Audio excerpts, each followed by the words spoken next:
also a picker. Pick separately from the guys most times. They have, they go out on the road together, and occasionally I go out with them, which is always really fun. I really love that. No one could have imagined that the trial of Danielle Colby, once a cultural icon from the reality TV show American Pickers, would end with a cold-blooded sentence and a death that left the entire courtroom breathless. When the jury handed down a 27-year prison sentence without the possibility of parole, the courtroom was instantly engulfed in a thick fog of shock, disbelief, and silent dread.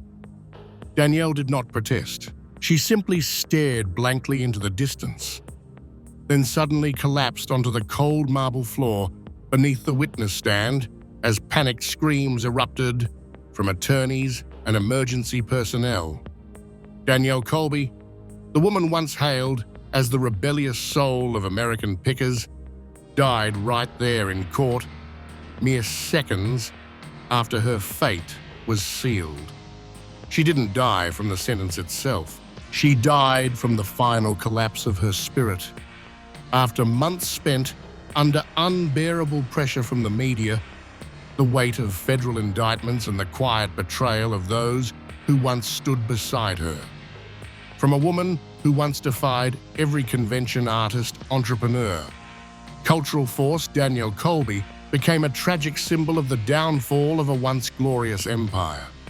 A death far too sudden, far too full of unanswered questions. What could have pushed Danielle Colby to her absolute breaking point? What lies hidden behind the dazzling episodes, the stage lights, and the million-dollar contracts?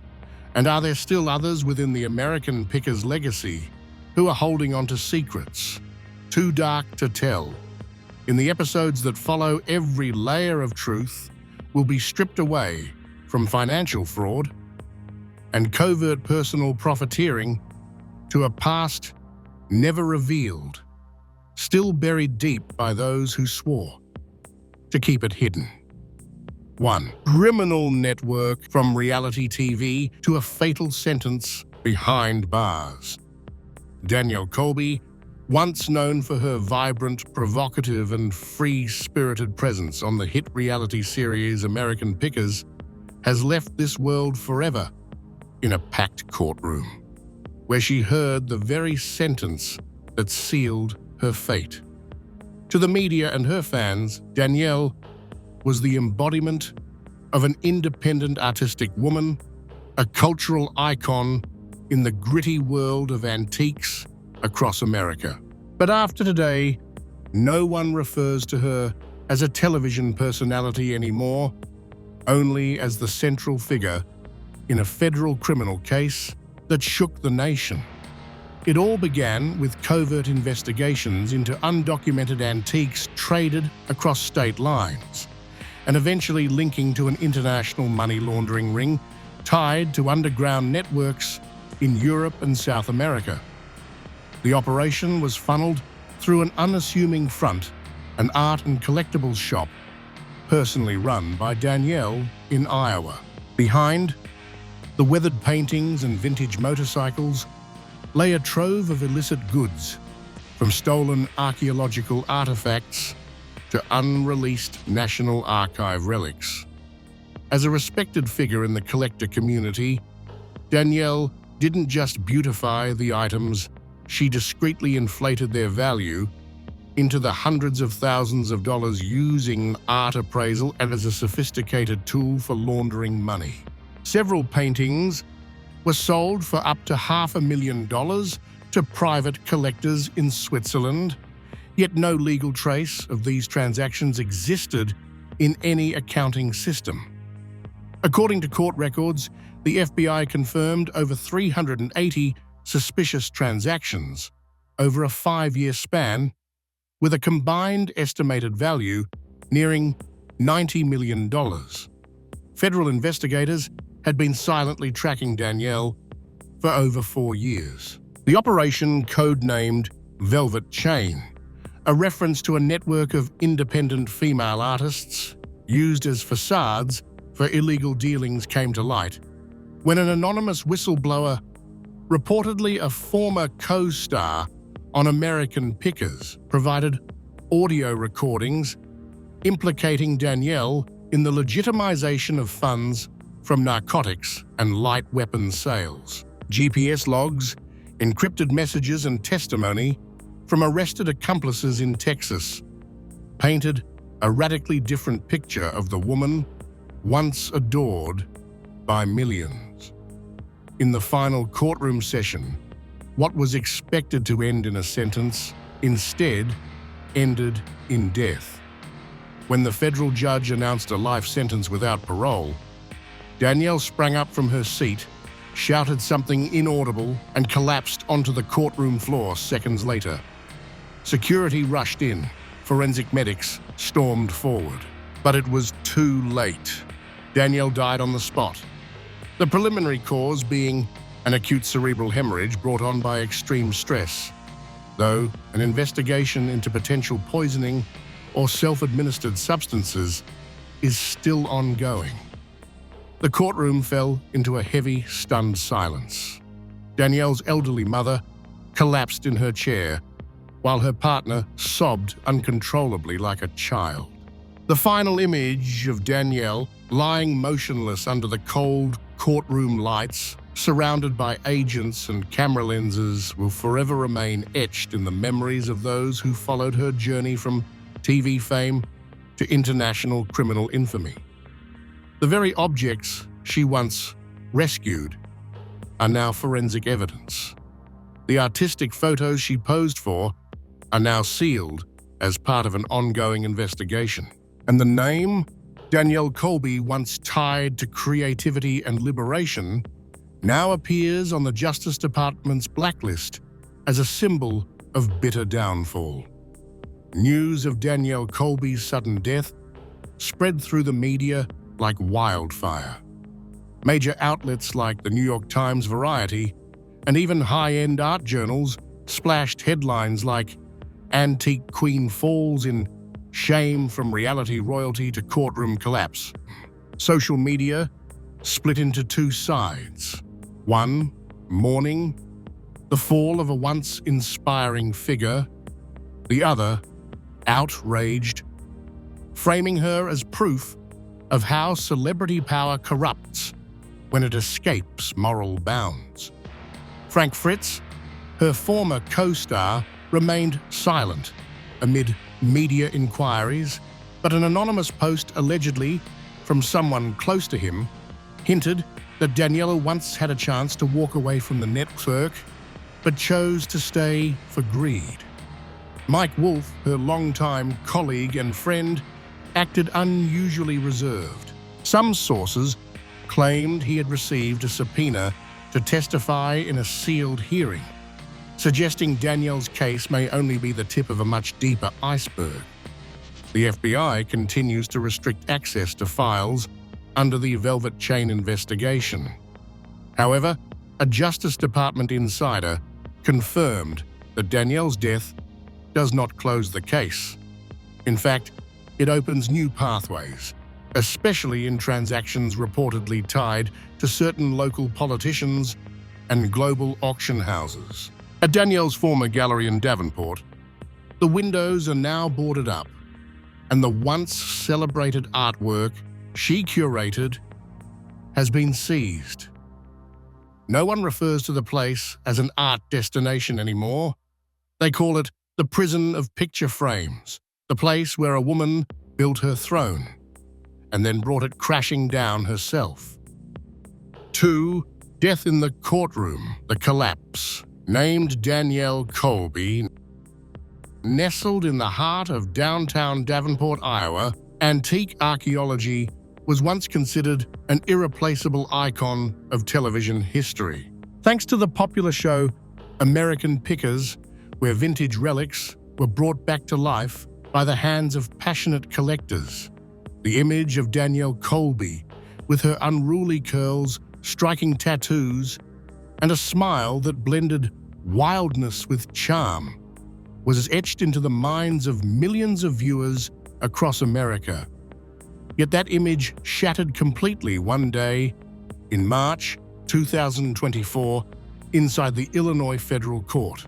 As the sentence of life imprisonment without parole was read aloud, Danielle collapsed on the spot, clutching her chest, eyes wide open, amidst the gasps and cries that rippled through the courtroom.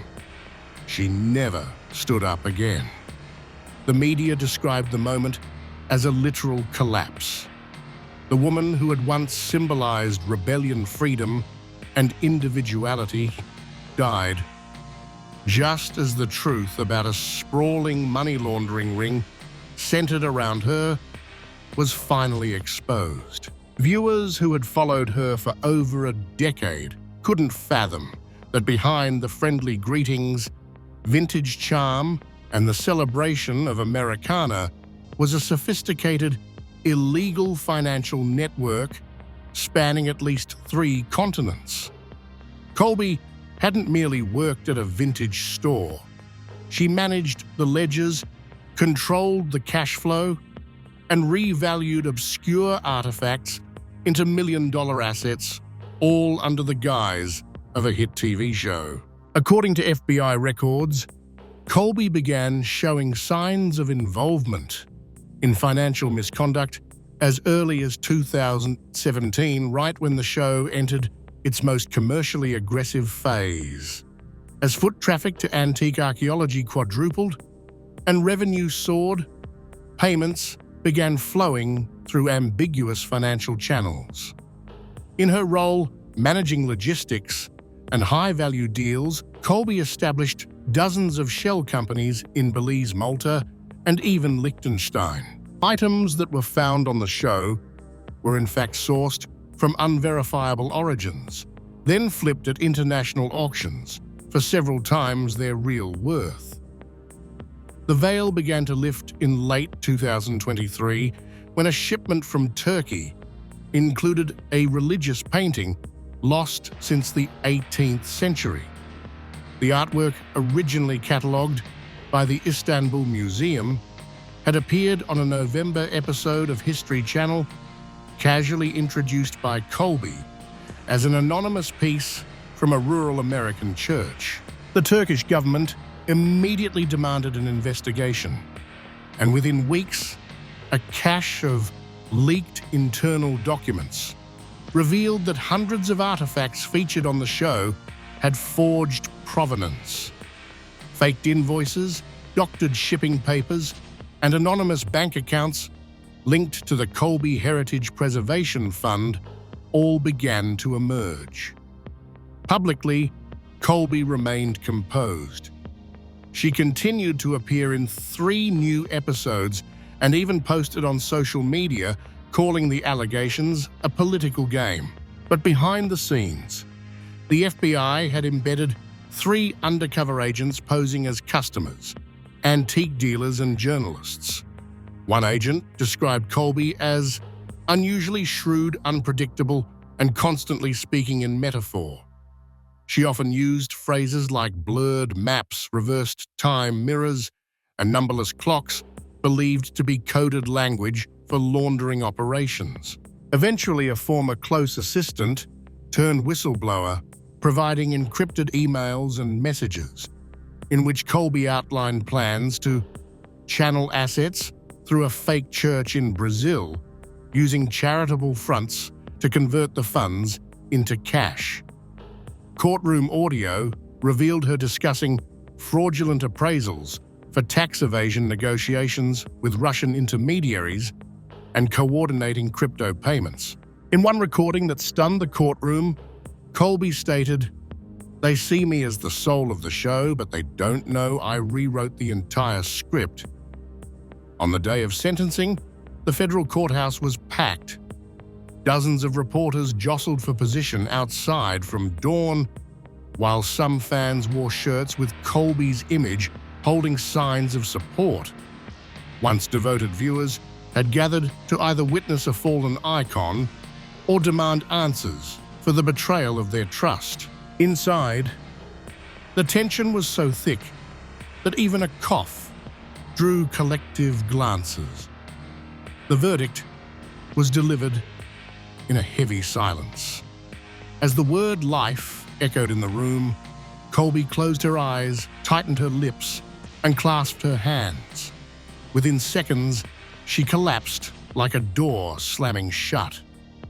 A scream erupted from a family member in the gallery, followed by the sound of chairs clattering, rushed footsteps, and urgent calls for the medical help reverberating through the chamber. Despite immediate efforts from medics at the scene, the official report came 42 minutes later. Danielle Colby had died of sudden cardiac arrest. Her body was wheeled out past rows of silent, stunned admirers. In that instant, the media captured not just the fall of a public figure, but the implosion of the trust millions had placed in her. No will was left behind. Personal accounts were frozen. All related assets were placed under federal revaluation. American Pickers was suspended indefinitely. Mike Wolfe, her longtime co-star, declined interviews, leaving only one line on his personal page: "I have no more words." Colby's death did more than close a case. It marked the downfall of a once revered figure who had embodied America's nostalgic soul. That courtroom didn't merely witness a sentencing, it bore witness to the final collapse of a television icon, where justice, media, and truth collided in a moment no one will forget. A legend died on the very stage she once commanded beneath the bright lights, but to no applause. 3. Turning point of the case: the FBI investigation. The case took a decisive turn when a full-scale federal raid was launched on Danielle Colby's residence in Bettendorf, Iowa. It was no longer speculation, no longer a courtroom drama played out under the spotlights of cable television. The FBI, acting on weeks of intelligence and encrypted data extracted from seized servers, moved swiftly. Armed with a federal warrant, tactical units breached the perimeter of Colby's property in the early morning hours. The main gate was bypassed using an electronic override. Within minutes, federal agents had stormed the premises with precision, covering every inch of the house, leaving nothing untouched. The residence was not merely a home, it was a stronghold fortified in ways that went far beyond privacy. Inside, agents discovered a sub-basement that had never been listed in any architectural records. Behind biometric locks and triple-layer encryption, they found a private vault, shelves stacked with rare manuscripts, foreign currency, and sealed safes. One file in particular, labeled "Shadow Accounts, Global Nodes," triggered immediate escalation. Documents were written in various languages, including Arabic, Russian, and Mandarin. In Danielle's office, a slightly misaligned painting caught an agent's eye. Behind it, a wall safe concealed a hard drive, several encrypted USB sticks, and 2 handwritten ledgers. One hard drive, upon initial decryption, revealed a string of anonymous transactions, including the sale of rare artwork, vintage firearms, and diamonds, laundered through shell corporations across the Seychelles, Belize, and the Isle of Man. These dealings amounted to millions of dollars in unreported revenue. But the real shock came from the bedroom.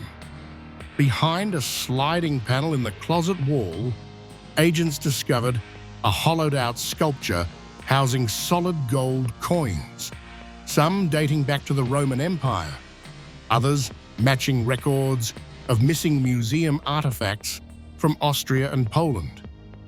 Under the floorboards was a secondary safe, its code set to Colby's mother's birthday. Inside, a leather-bound ledger titled "Secondary Streams" cataloging over 60 offshore transactions involving names linked to Danielle's appearances on national television. Agents also discovered a covert surveillance system. A mirror in the guest bathroom was wired to feed a live stream, not from within, but directed toward the main entryway of the house. Hidden inside a disassembled electric SUV in the garage were sealed compartments packed with bundles of cash, numbered color-coded and vacuum-sealed. Nearly $3.1 million in undeclared currency was recovered. On the dining table, hidden beneath an overturned silver photo frame, was a sealed envelope. Inside were property documents for villas in Montenegro, a Swiss bank card, and a decades-old fax referencing a catastrophe protocol fund administered by a Qatari bank. Shockingly, these documents bore signatures from not only Danielle, but also a mysterious figure repeatedly mentioned in FBI intercepts as RF.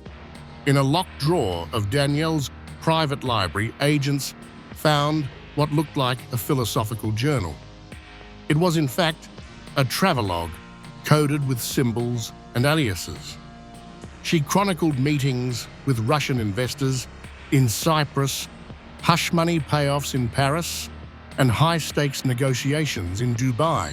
One bookmark page was underlined in red ink, "If exposed, trigger phase Delta. No trust, not even Wolf." The amount of digital evidence seized was staggering. Encrypted laptops, offline servers, and mobile devices spanning more than a decade. One laptop registered to Colby DC-71 contained spreadsheets of cash flow marked with vague descriptors like event logistics and heritage outreach. Another locked safe hidden under the stairwell revealed contracts for cross-border artifact trade, real estate in Tbilisi and Luanda, and bank statements from shadow accounts in Andorra, Jersey, and the Cook Islands. From Colby's private mail server, agents recovered hundreds of emails with foreign collectors, dealers, and intermediaries. In one exchange, Danielle wrote, "Don't let that piece touch US soil. Reroute via Valencia. Worked fine for the Sèvres batch." The tone, clinical, calculated, left little doubt. This wasn't an accidental entanglement. This was orchestration. Another thread revealed her complicity in trafficking networks, using the antique trade as a smokescreen. One email outlined how to repackage human trafficking payments under charitable restoration grants. Perhaps most damning, a document tying her logistics company to a maritime shipping manifest used in a known case of forced labor out of West Africa. Handwritten notes found in the kitchen drawer included reminders like "delay Brussels shipment" and "replace vault handler, too curious." Danielle Colby, once heralded as the bohemian queen of vintage culture, now stood exposed as a central architect of a multinational criminal enterprise. The raid shattered any lingering mythos around Colby's innocence. Antique archaeology, once a symbol of Americana, had morphed into a node in an international web of smuggling, money laundering, and asset concealment. With the volume and gravity of evidence, the Department of Justice launched an immediate secondary inquiry into collaborators, financiers, and accomplices. Her former associates were subpoenaed. International warrants were issued. The public watched in disbelief as the image of the carefree, tattooed vintage enthusiast gave way to that of a cold, calculating figure capable of global deception. Danielle Colby, once a household name, had crossed over into the pages of history not as an icon, but as the subject of a scandal that forever changed the public perception of televised Americana. The FBI's discovery of this labyrinth of secrets didn't just turn the tide of a criminal investigation, it redefined it. Danielle Colby was no longer merely a fallen star. She had become something far more dangerous, a symbol of how power, performance, and perception can blind an entire nation until the truth forces its way into the light. The trial and final verdict.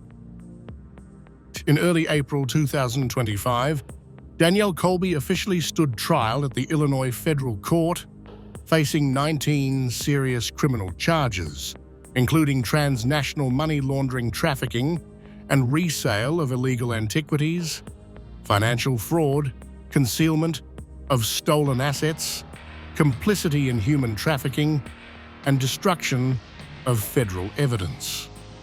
The trial followed a 120-day investigation led by the FBI in collaboration with the U.S. Department of Justice, the International Anti-Smuggling Task Force, and the Financial Intelligence Bureau, involving over 70 agents, 12 encryption analysts, and 9 global asset investigators. The 167-page indictment laid bare that Danielle Colby was not a passive player, but the financial coordinator of the entire network. She was the architect who designed secretive money pipelines via shell companies in Malta, Seychelles, and Liechtenstein, approved unreported transactions, and signed off on contracts with underground antiquities markets in the Middle East, Eastern Europe, and Southeast Asia. As the lead prosecutor stated, Danielle didn't join the game, she built it. From the very first day, prosecutors presented a series of encrypted emails in which Colby repeatedly corresponded with a company registered in Belize about revaluing stolen artifacts.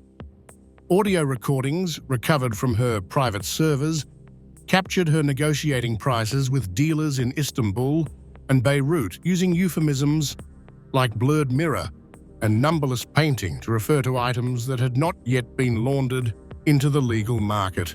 In one clip, she is heard saying, "Don't bring it into the US, route it through Lisbon, then Dubai.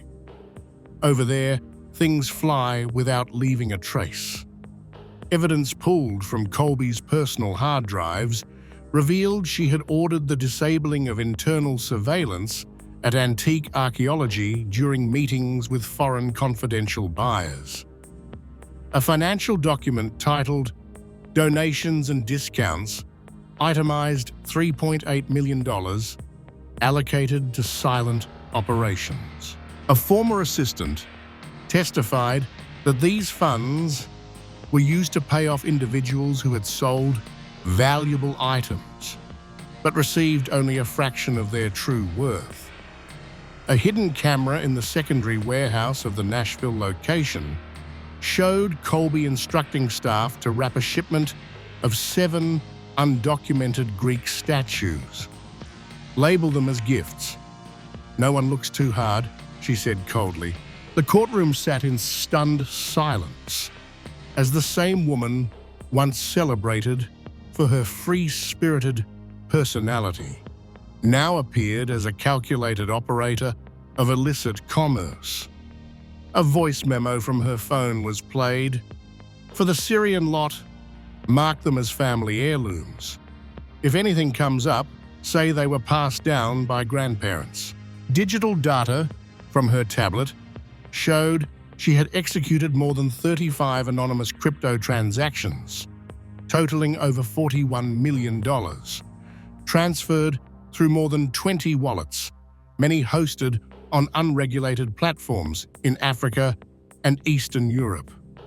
Financial crime experts testified that Colby's account structure was one of the most sophisticated they had encountered. Each transaction involved a new layer of obfuscation: shell company, proxy signature, crypto wallet, then a final deposit into a fake charitable fund based in Geneva. They referred to it as layered laundering at a master level. Testimony also linked Colby to cross-border labor exploitation. An unnamed victim revealed they were lured to a Colby-sponsored antiquities event in Georgia only to have their passport confiscated and be forced to work without pay for 11 weeks. Surveillance footage and work logs recovered from a storage facility in Arizona corroborated the account. The defense, led by a seasoned former federal prosecutor, attempted to paint Colby as a woman manipulated by forces beyond her control. They claimed she was merely the media face with no financial authority and that her signatures may have been forged. But when the prosecution presented video evidence of Colby personally auditing and signing off on a shipment to Qatar, the argument collapsed. Tension reached a breaking point when the final audio clip played in court, Colby telling an assistant, "If it all crashes, burn the drive first. I'll take care of the rest." A prosecutor remarked, "These are not the words of a victim. These are the words of someone in control." Danielle Colby sat in silence throughout the proceedings. Wearing a pale grey blouse without makeup, she clutched a small notebook.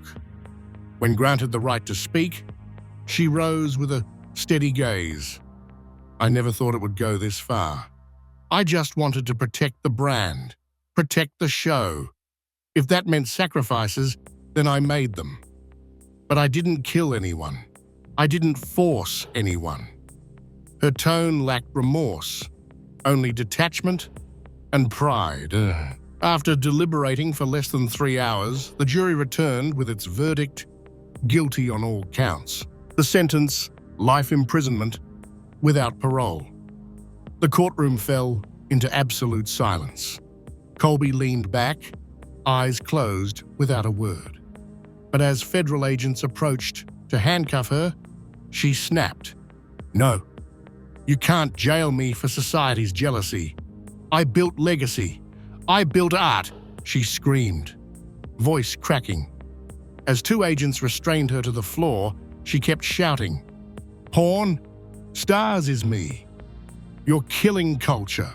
The final image was of Danielle Colby being dragged from the courtroom, hair disheveled face, flushed eyes wide, still staring into the cameras like they were the final stage she would ever command. Behind her, no one stood. There was no applause.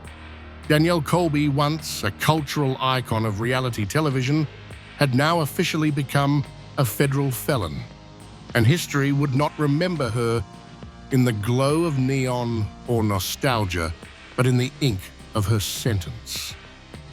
5. The pain of Mike Wolfe. Mike Wolfe never imagined he would one day witness the complete collapse of the woman he once considered his confidant, his partner, the soul of a show that built both of their careers. Danielle Colby, the heavily tattooed, wild, smiling rock and roll spirit who stood beside him for over a decade, did not die from a bullet, but from a verdict. She collapsed in court, and the empire they had built together crumbled with her. For Mike, this was not just a loss. It was the end of an era, the fading of everything he once believed in friendship, partnership, and what they called the American dream. Now he lives alone in a quiet wooden house in rural Tennessee, where the laughter and guitars once filled the air, now replaced by a dusty old radio, and the drone of funeral news segments. After Danielle's sentencing and death, Mike Wolfe was swept into the chaos of investigations and accusations. Although he was not criminally charged, his ties to the financial structures Danielle had created were undeniable. Documents recovered from internal storage showed multiple transactions made under Mike Wolfe's name or companies he owned. The FBI concluded that even if he wasn't directly involved in money laundering or artifact trafficking, he had knowingly or unknowingly turned a blind eye to years of red flags. For Mike, it was a devastating mental blow to realize that he had facilitated a criminal network not by action, but by silence. In his rare public appearances, Mike did not deny what had happened. His face was deeply lined, his voice slow and heavy, as if weighed down by every word. "I don't know when it all slipped," he said in a somber interview. "I thought we were doing something good, honoring heritage, stirring memory, but it turned out to be a mask. I don't know if I'll ever forgive myself." He lowered his head when asked about the video showing Danielle instructing staff to clean the books after an off-site filming session. That remorse, no matter how genuine, could not erase the damage left behind. The public, once seeing Mike and Danielle as the golden duo of reality TV, was not quick to forgive. Fans of American Pickers felt betrayed. The show had been beloved for its simplicity, humor, and authentic friendship, now stained with crime and deception. No one imagined that the antiques they once saw as pieces of history might have been stolen from museums or, worse, used to launder money for international crime syndicates. "I used to watch it with my dad every night," one fan posted online. "Now I can't believe I was admiring a smuggling ring without knowing it." The shockwaves continued to spread. Social media exploded with think pieces, analysis videos, and memes mocking the antique archaeology scandal. Iconic catchphrases like "that's a pick" were twisted into punchlines. Late-night shows and political commentary programs didn't miss a beat in exploiting the moment. But beneath the humor was a shared sense of betrayal. People didn't just feel a law had been broken, they felt used. They felt complicit. Years of loyalty fan merchandise store, visits, all of it, now made them question their own judgment. American Pickers was pulled from the network's lineup almost immediately. Sponsorships vanished, international syndication contracts were terminated. History Channel issued a brief statement, avoiding names, simply stating the show would be suspended indefinitely. But no one believed it was just temporary. It read like an obituary. The antique archaeology stores in Iowa and Tennessee saw foot traffic dwindle. The iconic signage that once drew hundreds daily now stood dull and forgotten. From pop culture icons, they had become cautionary tales. Nothing on TV is real. Just as Rick Harrison was ostracized in Las Vegas, Mike Wolfe found himself shunned in LeClaire and Nashville. These communities had long embraced American Pickers as local pride, often bringing tourists to the stores as cultural landmarks. Now people avoided the topic altogether. The community was disillusioned. A few artisans who had once collaborated with the show came forward alleging price manipulation and signed waivers that absolved the production from any responsibility. These stories poured gasoline on the fire, ensuring the show's reputation would not recover. Mike Wolfe's financial situation took a hit. Accounts tied to antique archaeology were frozen during the investigation. Properties under his name in Idaho and Kentucky were scrutinized. His legal team maintained that he had no full awareness of his partner's actions, but in the public's eyes, that distinction no longer mattered. People stopped differentiating between those who acted and those who looked away for profit. Danielle Colby, the woman once seen as the rebellious icon of reality TV, was now remembered as a name that shook the foundations of American television. Her death in the courtroom marked the end of what once seemed like a fairy tale set in back roads and barns, but it also affirmed a brutal truth. The truth always comes out, whether behind the lens, between laughter, or in a final belated tear.